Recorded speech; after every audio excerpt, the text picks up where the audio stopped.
सातारा जिल्ह्यातील मान तालुक्यातील राणंद येथील श्री महालक्ष्मी देवीच्या यात्रेस आज पालखी मिरवणुकीने प्रारंभ झाला आहे। यात्रेनिमित्त विविध कार्यक्रमांचे आयोजन केलेले आहे।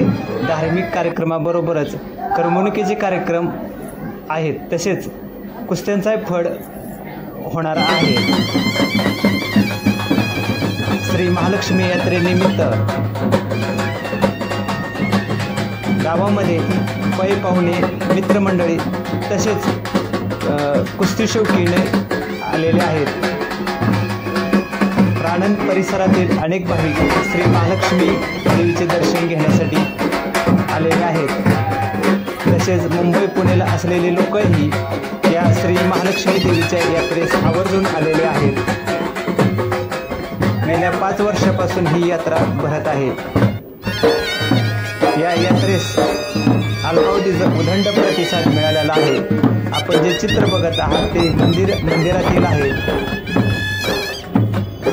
पालखी त्याचबरोबर मानाची काठी ही ग्रामप्रदक्षिणेला निघालेली दिसत आहे। पोतराज आपल्याला हलगी वाजवताना त्याचबरोबर नाचताना दिसत आहे। ढोलाच्या गजरात ही पालखी ग्रामप्रदक्षिणा निघालेली आहे। मानाची काठी ही सोबत आहे। भाविक आपल्याला देवीचं दर्शन घेताना दिसत आहेत।